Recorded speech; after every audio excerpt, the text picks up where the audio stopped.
Pongámonos de pie para poder leer capítulo 2 de Hebreos. Versículo 1 dice: por eso es necesario que prestemos más atención a lo que hemos oído, no sea que perdamos el rumbo, porque si el mensaje anunciado por los ángeles tuvo validez, y toda transgresión y desobediencia recibió su justo castigo, ¿cómo escaparemos nosotros si descuidamos una salvación tan grande? Esta salvación fue anunciada primeramente por el Señor, y los que la oyeron nos la confirmaron. A la vez, Dios ratificó su testimonio acerca de ella con señales, prodigios, diversos milagros y dones distribuidos por el Espíritu Santo según su voluntad. Dios no puso bajo el dominio a los ángeles el mundo venidero del que estamos hablando, como alguien ha atestiguado en algún lugar: ¿qué es el hombre para que en él pienses? ¿Qué es el ser humano para que lo tomes en cuenta? Lo hiciste un poco menor que los ángeles y lo coronaste de gloria y de honra. Todo lo sometiste a su dominio. Si Dios puso bajo él todas las cosas, entonces no hay nada que no le esté sujeto. Ahora bien, es cierto que todavía no vemos que todo le esté sujeto. Sin embargo, vemos a Jesús, que fue hecho un poco inferior a los ángeles, coronado de gloria y de honra por haber padecido la muerte. Así, por la gracia de Dios, la muerte que él sufrió resulta en beneficio de todos. En efecto, a fin de llevar a muchos hijos a la gloria, convenía que Dios, para quien y por medio de quien todo existe, perfeccionara mediante el sufrimiento el autor de la salvación de ellos. Tanto el que santifica como los que son santificados tienen un mismo origen, por lo cual Jesús no se avergüenza de llamarlos hermanos. Cuando dice: proclamaré tu nombre a mis hermanos, en medio de la congregación te alabaré. En otra parte dice: y yo confiaré en él. Y añade: aquí me tienen con los hijos que Dios me ha dado. Por tanto, ya que ellos son de carne y de hueso, él también compartió esa naturaleza humana para anular mediante la muerte al que tiene el dominio de la muerte, es decir, el diablo, y librar a todos los que por temor a la muerte estaban sometidos a esclavitud durante toda la vida. Pues ciertamente no vino en auxilio de los ángeles, sino de los descendientes de Abraham. Por eso era preciso que en todo se asemejara a sus hermanos, para que ser un sumo sacerdote fiel y misericordioso al servicio de Dios, a fin de expiar los pecados del pueblo, para ser sufrido él mismo la tentación, puede socorrer a los que son tentados. Pueden sentarse. Dice en versículo 11, que es donde nos quedamos la semana pasada: tanto el que santifica como los que son santificados tienen el mismo origen, por lo cual Jesús no tiene vergüenza de llamarlos hermanos. Jesús nos llama hermanos y hermanas, obvio, porque cuando nosotros aceptamos al Señor, cuando pedimos perdón por nuestros pecados, automáticamente Él nos adopta en su familia, Dios el Padre. Dios el Hijo, siendo el Hijo del Padre, nos llama hermanos. También en otras escrituras dice que somos sus amigos, amigos de Dios, amigos de Cristo. Pero dice que Él sufrió, porque nosotros somos de carne y de hueso. Él sufrió en su humanidad cuando estuvo aquí en la tierra, para poder ser compasivo, para poder entender lo que nosotros sentimos. Quiere decir que Él se sometió a la humanidad, a las tentaciones que nosotros, a veces que estamos enfrente de esas tentaciones, y se nos hace muy fácil de poder decir: es que es muy fuerte esa tentación. O se nos hace fácil decir, es que flaqueé, fallé. Cristo, mientras estuvo sus 40 días en el desierto, recuerden, estaba en ayunas. La Biblia no describe cada tentación que Él tuvo que pasar en detalle, pero la palabra dice que toda tentación cual es común a nosotros los humanos, Él ya la pasó. Él fue tentado, pero no fue tentado a pecar. Fue tentado por el pecado, pero no fue tentado a pecar. Me explico lo que quiero decir con eso. Cuando Él fue tentado, no fue una tentación de que Él dijo, yo estoy débil y voy a caer en esta tentación. Yo no tengo ningún vicio de beber, de fumar, y hay veces que estoy alrededor de gente que fuma. Para mí, si a veces que me ofrecen, si no me conocen, me ofrecen un cigarrillo, simplemente digo, no, gracias, no fumo. Para mí no es una tentación. Soy tentado, pero no soy tentado para pecar, para caer. No que el fumar es un pecado, pero para mí no es una tentación. De la misma manera, Cristo fue tentado por el pecado, pero no fue tentado a pecar. O sea, si yo fuera débil, el decir que tengo un vicio de fumar y alguien me ofrece, entonces estoy siendo tentado a fallar. Pero Cristo, todo pecado, toda tentación cual es común a nosotros humanos, Él pasó por ella, estuvo enfrente de ella, de esas tentaciones. Obvio que, como había dicho, la Biblia no explica específicamente, pero dice toda tentación cual es común a los humanos estuvo presente de Él. Pero cuando estaba siendo tentado por el diablo directamente, recuerdan, el diablo conoce la Biblia, él sabe del principio hasta el fin, y estaba usando la palabra de Dios en contra de Jesús. Mira, si tienes hambre, pídele esas piedras que se conviertan en pan. Déjate caer de esta montaña y tus ángeles te rescatarán. Pero ¿qué fue lo que le contestó Cristo? Cada vez que era tentado por el diablo, Cristo le contestaba con la palabra, porque el diablo estaba usando la palabra fuera de contexto. Si tienes sed, pídele que te dé. ¿Y qué es lo que contesta Cristo? El hombre no simplemente vive de pan y de agua, sino de cada palabra que venga de la boca del Padre. La verdad, la palabra de Dios es la verdad.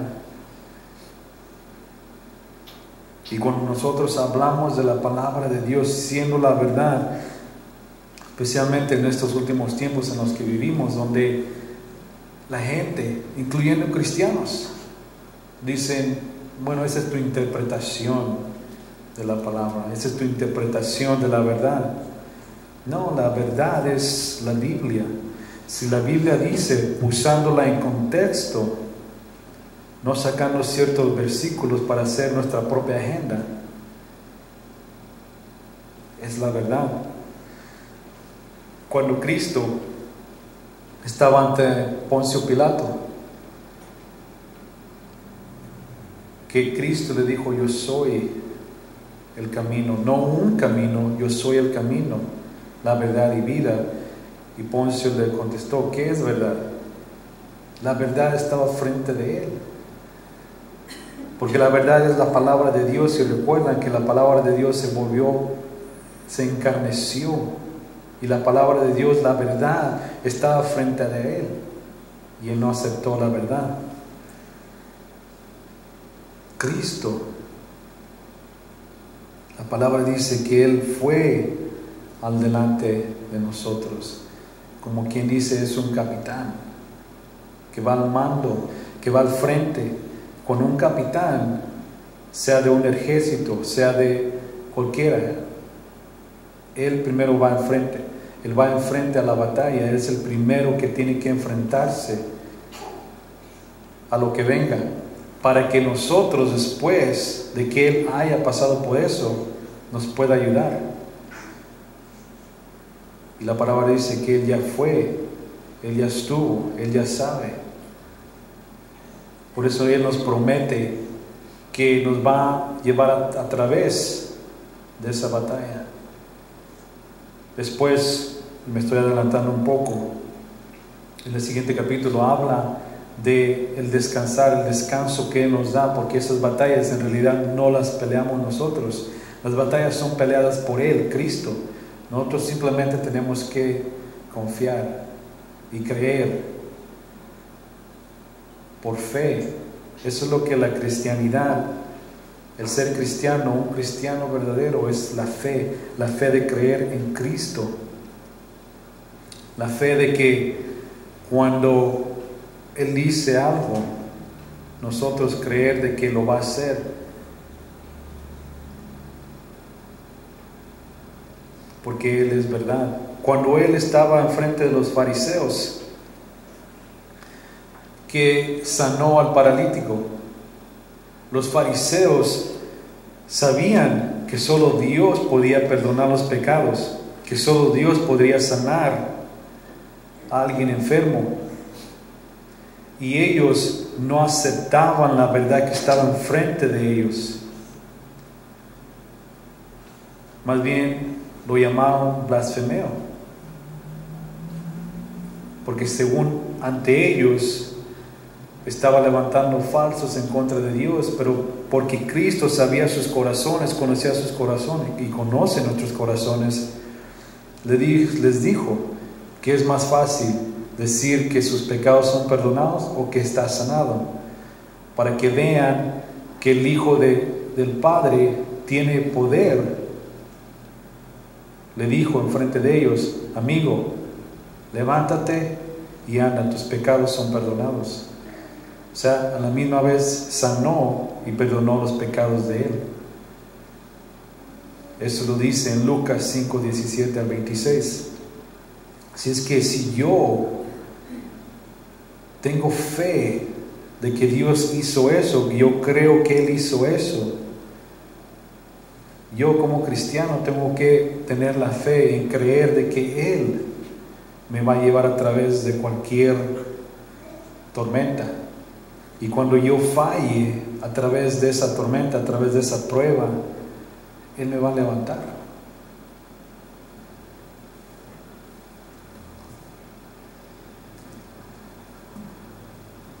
Versículo 12 dice: cuando dice proclamaré tu nombre a mis hermanos, en medio de la congregación te alabaré. Y en otra parte dice: yo confiaré en Él. Y añade: aquí me tienen con los hijos que Dios me ha dado. Versículo 12 es Salmo 22, 22. Y versículo 13 es Isaías 8, 17 al 18. Vamos al libro de Salmos para poder mirar esa escritura de 22. Salmo 22, comenzando en el primer versículo.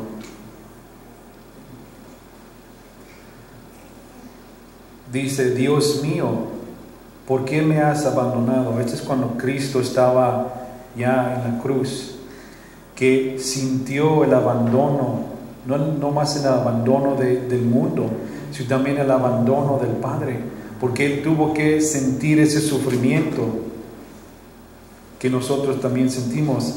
Dice: ¿por qué me has abandonado? Lejos estás para salvarme. Lejos de mis palabras de lamento. Dios mío, clamo de día y no me respondes. Clamo de noche y no hallo respuesta. Pero tú eres santo, tú eres rey, tú eres la alabanza de Israel. En ti confiaron nuestros padres, confiaron y tú los liberaste. A ti clamaron y tú los salvaste. Se apoyaron en ti y no los defraudaste. Pero yo, gusano soy, y no hombre. La gente se burla de mí, el pueblo me desprecia. Cuantos se ven, se ríen de mí. lanzan insultos meneando la cabeza. Este confía en el Señor, pues que el Señor lo ponga a salvo, ya que en Él se deleita, que sea Él quien lo libre. Pero tú me sacaste del vientre materno, me hiciste reposar confiado en el regazo de mi madre. Fue puesto a cuidado desde antes de nacer, desde el vientre de mi padre. Madre, mi Dios eres tú. No te alejes de mí, porque la angustia está cerca y no hay nadie que me ayude. Muchos otros me rodean, fuertes toros de Basán me acercan. Contra mí abren sus fauces, leones me rugen y desgarran a su presa. Como agua ha sido derramado, deslocados están todos mis huesos. Mi corazón se ha vuelto como cera y se derrite en mis entrañas. Se ha secado mi vigor como una teja. La lengua se me pega al paladar. Me has hundido en el polvo de la muerte. Como perros de presa me han rodeado. Me ha acercado una banda de malvados. Me han traspasado las manos y los pies. Puedo contar todos mis huesos con satisfacción perversa. La gente se detiene a mirarme. Se reparten entre ellos mis vestidos y sobre mi ropa echan suertes. Pero tú, Señor, no te alejes. Fuerza mía, ven pronto a mi auxilio. Libra mi vida de la espada, mi preciosa vida del poder de los perros. Rescátame de la boca de los leones. Sálvame de los cuernos de los toros. Este salmo fue escrito años antes de que Cristo estuviera en la tierra. Y son las mismas palabras que Cristo estaba diciendo mientras estaba en la cruz. Ahora, algo interesante que dice que aquí Él dice que Él es un gusano. Cristo se describió como un gusano. Este gusano que Él dice aquí en el lenguaje original, habla de ese gusano específicamente, tiene un nombre. Este gusano es un gusano particular, no es como un gusano cualquiera que miramos cuando la comida se echa a perder. Este gusano en su naturaleza, lo que hace, busca un pedazo de madera, se pega a la madera, se sube a lo más alto de la madera, se pega para poner los huevillos que van a nacer. Y cuando se pega, sueltan los huevillos, pero el gusano tiene que morir para que los huevillos nazcan. Y cuando los huevillos nazcan, que se quebran, sueltan un líquido que es rojo, dando descripción de lo que Cristo hizo. Él tuvo que subir a la cruz, se pegó a la cruz y su sangre fue derramada para darnos vida a nosotros. Es interesante cómo tanta descripción antes de que Cristo viniera en esta tierra. Las palabras que Él repitió cuando estaba en la cruz, las palabras que la gente le gritaron mientras Él estaba en la cruz, fueron escritas muchos años antes. Ahora, siguiente versículo, siguiendo en Salmos 22, dice: proclamaré tu nombre a mis hermanos. Ahora Cristo ya fue resucitado, ya está ante Dios el Padre. Ahora Él está alabando al Padre. Aquí en este siguiente versículo dice: proclamaré tu nombre a mis hermanos. En medio de la congregación te alabaré. Alaben al Señor los que le temen. Hónrenlo, descendientes de Jacob. Venérenlo, descendientes de Israel. Porque Él no desprecia ni tiene en poco el sufrimiento del pobre. No esconde de Él su rostro, sino que le escucha cuando Él clama.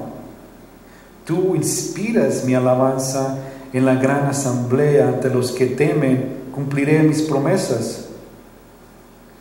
Comerán los pobres y se saciarán y alabarán al Señor quienes lo buscan. Que su corazón viva para siempre. Lo que está haciendo Cristo aquí, Él les está alabando, hablando de su corazón. Es el director, como había dicho el capitán, Él es el director de la alabanza. Por eso es muy importante que cuando vengamos y estemos alabando, el concepto de venir y alabar antes del mensaje, el concepto es de que nos preparemos nuestro corazón para entregárselo al Señor, y quien está dirigiendo la alabanza en realidad es Cristo. No estoy hablando del grupo de alabanza mal, pero cuando ellos están aquí, ellos tienen ese entendimiento de que no se trata acerca de ellos, no se trata acerca de sus sentimientos. Obvio de que los sentimientos van a surgir, porque nuestros corazones serán conectados a través de la alabanza con el Señor. Cuando nosotros estamos alabando, en realidad estamos preparando nuestros corazones para que Él nos toque, para que Él nos hable. Hay gentes de que llegan después de la alabanza, no porque están llegando tarde, sino porque escogen no estar en la alabanza, porque dicen, eso es simplemente una canción, esa ya me la sé de memoria. Pero lo que en realidad están perdiendo es la experiencia de poder conectarnos, preparar nuestros corazones para el Señor. Y es lo que está haciendo Cristo aquí. Después de haber sido crucificado, pasando ese sufrimiento, ahora estaba en la presencia de su Padre, alabándolo. Cuando Cristo murió, cuando Él estaba en la cruz, que estaba muriendo, a la misma vez estaba pidiendo, intercediendo por nosotros, pidiéndole al Padre que nos perdonara nuestros pecados. No estaba en la cruz maldiciéndonos, y aún así la gente estaba pasando enfrente de Él y humillándolo. La razón que Él subió voluntariamente a esa cruz, de nuevo, es para que Él supiera, que Él viviera primeramente lo que es sentir el rechazo, el ser humillado, el ser insultado, el ser abandonado, la tristeza. Por eso dice que Él se tuvo que similar a nuestra humanidad, para que nosotros no tengamos, no que Él dice, no tienen excusa, sino para que nosotros podamos venir y decir, Cristo, esto es lo que yo estoy pasando en este momento, para que Él entienda también y pueda decir, te entiendo.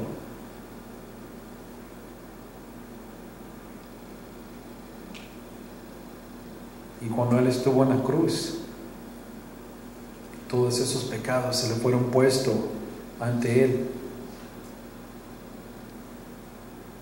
Primera de Pedro 3:18 dice, fue puesto a la muerte, pero cuando su cuerpo murió, su espíritu estaba vivo y haciendo proclamaciones a los espíritus imprisionados.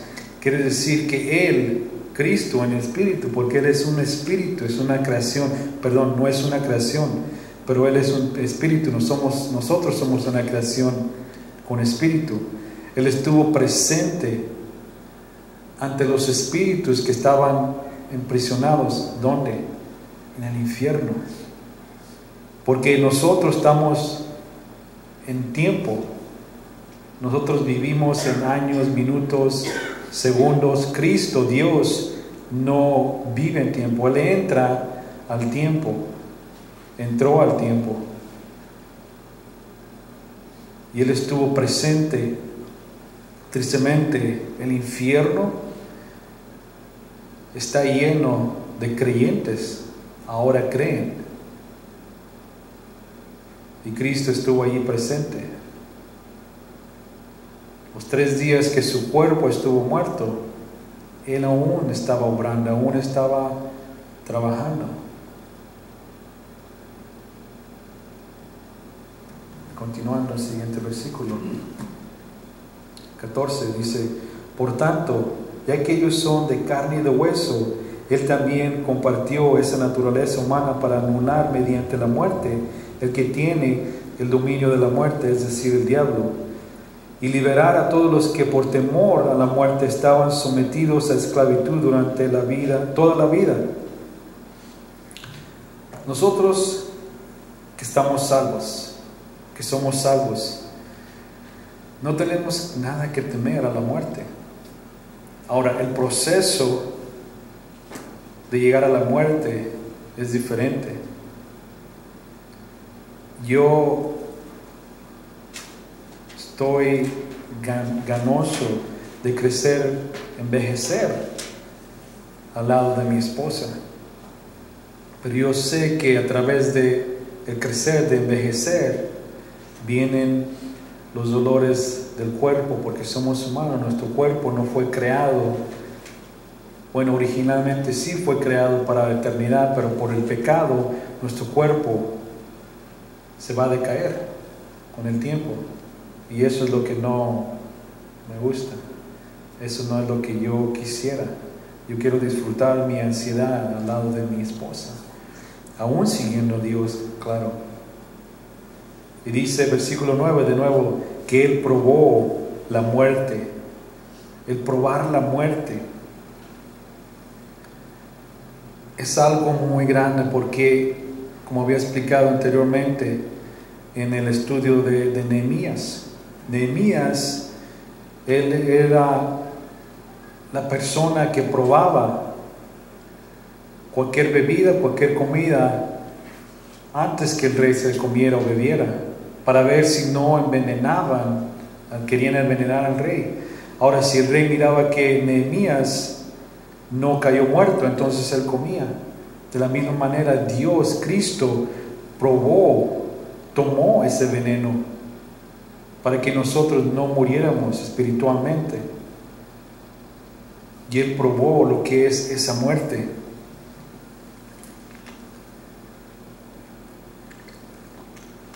Les voy a contar una historia de un padre que tenía un hijo. El padre trabajaba en el ferrocarril, y cada tarde, al ir el señor a trabajar, levantaba a su hijo en la escuela y se llevaba a su hijo a trabajar con él, y cruzaban el pueblo donde vivían. Y este hijo era particular, era diferente. Él miraba cosas que como nosotros comunes adultos no miramos. Él ponía atención a ciertas cosas que él miraba. Una de las ocasiones él estaba mirando mientras una pareja estaba discutiendo. La mujer estaba en la ventana del segundo piso y el hombre estaba en el piso de abajo, obvio afuera de la casa, y estaban discutiendo, y el niño se enfocó tanto mirando a la mujer que estaba en el segundo piso, aunque estaba enojada, él pudo ver con sus ojos. A través de los ojos de esa mujer pudo mirar que ella estaba adolorida. Aunque estaba enfurecida por fuera, pues estaba adolorida, estaba sentida, su corazón se le había quebrado, y el Señor que estaba abajo también estaba arrepentido, pero era muy tarde de ese arrepentimiento. Y seguían caminando a través del pueblo, y él miraba, este niño miraba ciertas cosas, se enfocaba, miraba cosas, miraba como un vagabundo estaba tirado en la carretera, y él miraba el dolor de la gente. Mientras el Señor estaba trabajando en el lugar donde él tenía que estar, había cerca de allí un río, y el niño le gustaba ir a pescar, le gustaba hacer lo que su padre hacía, y él le había dicho una vez de que cuando él creciera quería hacer lo mismo que su padre, aunque a él le encantaba ir a pescar. Así es que había un lugar al lado del río donde su padre le decía: quédate aquí, donde yo te esté mirando, no te retires de aquí. Y como el niño, el hijo, le gustaba y quería hacer lo mismo que su padre cuando él creciera, su padre le enseñó a hacer lo que él hacía. Le enseñó a hacer de que Cuando pasaba, porque estaban al lado de un río, y pasaba por ahí mismo el ferrocarril, el tren, había un puente donde tenían que levantarlo cuando pasaban los barcos. Y el padre le enseñó al hijo que si en alguna vez hubiese una emergencia, qué es lo que podían hacer, qué es lo que podía él hacer para evitar algún accidente. Esa vez el padre estaba recorriendo lo que tenía que hacer, parte de su responsabilidad. Y todo tren, todo barco iban de acuerdo a un sketch, un tiempo que tenían que llevar. Pero ese día particularmente el tren venía 5 minutos adelantado. Y a la misma vez venía un barco y ya estaba el puente levantado. Y el padre no escuchó que venía el tren, pero el hijo sí. Y él estaba gritándole a su padre que venía el tren, pero no lo escuchaba porque su padre se había retirado a hacer otras responsabilidades. Si es que el hijo, sabiendo qué es lo que tenía que hacer, corrió al puente, donde había una maneja, donde tenía que jalarla para que manualmente bajara el puente. Porque si el padre se hubiera dado cuenta y lo hubiera hecho automáticamente, hubiera tomado mucho más tiempo en bajar el puente y iban a fallecer las gentes que venían en ese tren. Ahora el hijo corrió, abrió la compuerta y como estaba muy fuerte esa maneja, la jaló, pero él cayó adentro de esa compuerta. Y el padre pudo escuchar ya ahora en el tren que venía y corrió. Y se fijó, buscó a su hijo que tenía que haber estado allí pescando. No lo miró. Pero pudo ver, cuando volteó a mirar el tren, pudo ver que en la compuerta él había caído su hijo. Ahora el padre tenía una decisión que hacer. El de rescatar a su hijo, no quitarle la vida, o el rescatar las vidas de este tren. Ahora, en este tren también una vez el hijo estaba mirando a la gente que bajaba de este tren. Y en ese tren iba gente que estaba usando droga, usando sustancias. Había gente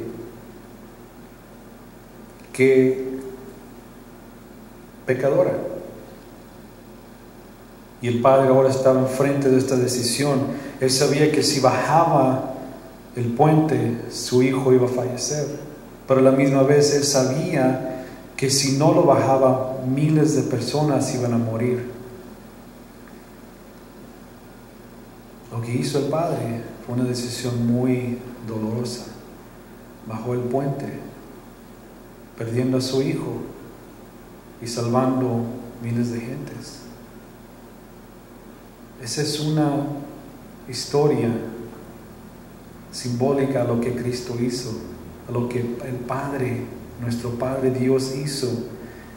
Dio la vida de su Hijo unigénito para salvar las vidas de millones, billones de personas que vivimos en este mundo sin tomarlo en cuenta muchas veces. Dio la vida de su único Hijo.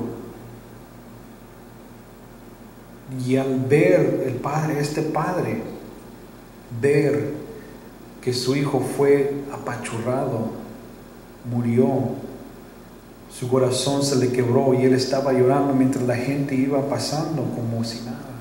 De la misma manera, Dios el Padre, cuando miró a su hijo colgado en esa cruz, mientras la gente lo estaban insultando, su corazón también se quebró, porque yo estaba allí ante esa cruz, insultándolo.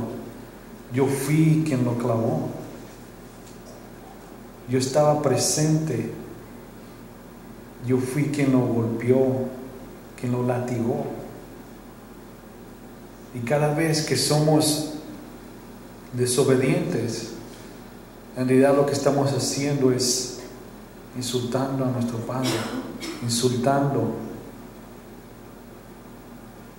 dándole no importancia a lo que Cristo hizo por nosotros. Continuando en el siguiente versículo. pues ciertamente no vino en auxilio a los ángeles, sino de los descendientes de Abraham.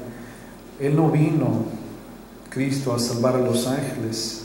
Recuerdan, los ángeles son siervos de nosotros, sino vino al auxilio de los ángeles, no vino a los auxilios de los ángeles, sino a los descendientes de Abraham.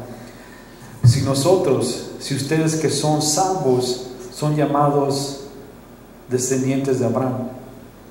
Los judíos en ese entonces, ellos se decían y aún se hacen saber que son descendientes de Abraham.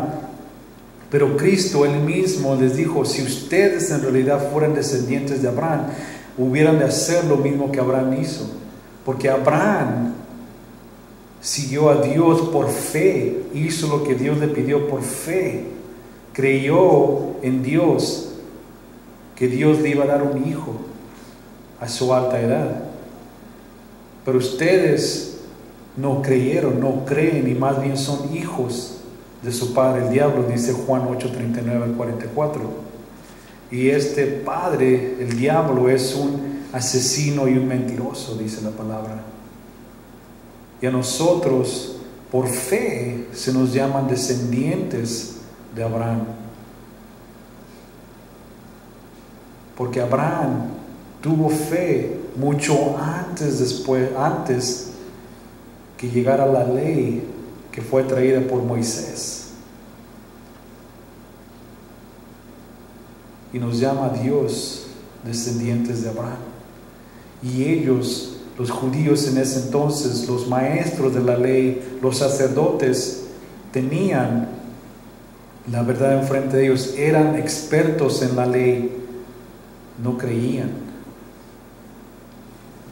Versículo 17, por eso era preciso que en todo se asemejara a sus hermanos, para ser un sumo sacerdote fiel y misericordioso al servicio de Dios, a fin de expiar los pecados del pueblo, por haber sufrido él mismo la tentación, pues socorre a los que son tentados.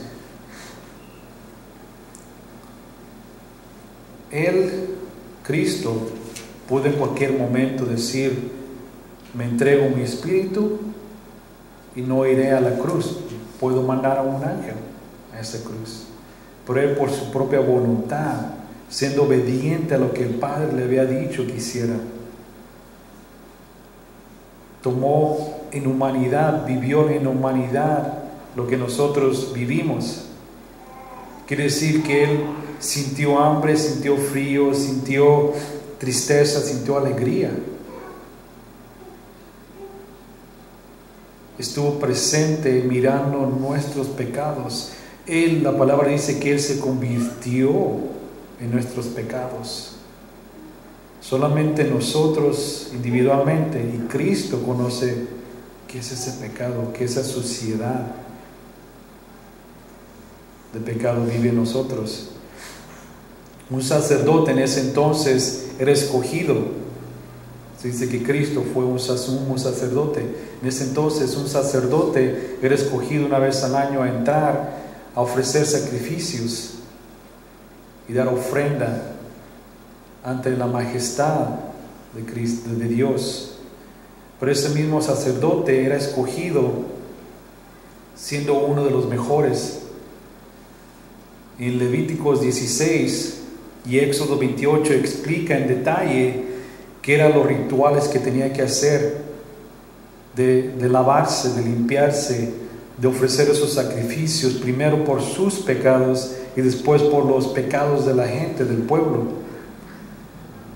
Éxodo 28 explica el vestuario, la túnica que tenían que traer, y en esa túnica se colgaban en ese entonces unas campanitas y se le ataba a ese sacerdote una cuerda en el pie por si algo ocurriera, que él falleciera ante la presencia del Señor mientras él estaba ofreciendo el sacrificio por los pecados. Pero Cristo no tiene que ofrecer esos sacrificios vez a través. Él fue el Cordero perfecto, la oveja perfecta. Él es el sumo sacerdote, dice la palabra. y no tiene que seguir esos rituales, como nos dice la religión, que tenemos que hacer X cosa para obtener cuando menos una audiencia ante el Señor. Nosotros tenemos acceso directo al Señor. No tenemos que hacer obras para que el Señor tal vez nos quiera escuchar, o usar imágenes, o usar santos para que el Señor nos escuche. Eso es lo que dice religión. La fe, la cristianidad, tenemos acceso directo al Señor, y Él sufrió para que nosotros no tuviéramos que pagar ese pecado, por ese pecado. Él lo pagó. ¿Se imaginan ustedes andar descalzos sobre de un basurero? ¿Cuánta basura hay? Jeringas, suciedad. Eso fue lo que Cristo hizo al entrar a este mundo. Vivir en esa suciedad de pecado, tomar esa suciedad ante Él y llevársela a la cruz por nosotros y pagar la condena que nosotros tanto merecemos. Oremos. En este momento van a